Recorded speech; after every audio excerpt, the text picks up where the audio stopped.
बहुत दोष हैं फल की आकांक्षा में, इसलिए भगवान ने मना किया कि फल की आकांक्षा मत रखो।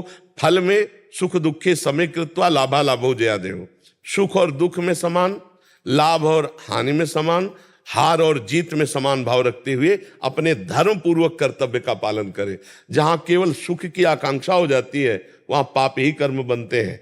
देख लीजिएगा, ये जितने महान पाप हुए हैं जिनसे भी, वो सुख की आकांक्षा से हुए हैं। सुख की आकांक्षा के कारण ही जेल भरी हुई है, सुख की आकांक्षा के कारण ही हमें नरक जाना पड़ता है। इसलिए हम फल की आकांक्षा नहीं, परम सुख की आकांक्षा, भगवत प्राप्ति की आकांक्षा, जहां किंचन मात्र दुख नहीं है, ऐसे परमानंद की प्राप्ति के लिए हम सारे कर्म भगवान को समर्पित कर दें। सब कर्म करते हुए हम कर्म बंधन से नहीं बंधेंगे यदि भगवान को समर्पित कर दें। पर धर्म पूर्वक कर्म हो, पाप कर्म भगवान को समर्पित नहीं किए जाते।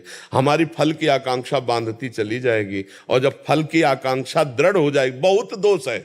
जैसे एक विद्यार्थी है, उसके फल की आकांक्षा कि मैं उत्तम अंकों से पास हूं, और वो फेल हो जाता है।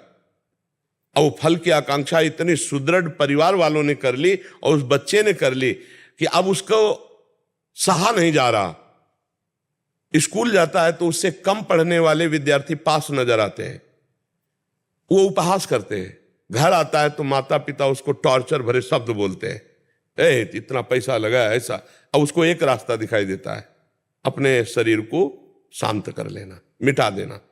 देखो कर्म फल ने काम पहुंचा दिया। एक किसान, बेटी का ब्याह है, बच्चों को पढ़ाना है, फसल तैयार करता है, ओले पड़ जाते हैं, फसल नष्ट हो जाती है, वो अपने शरीर को नष्ट कर लेता है।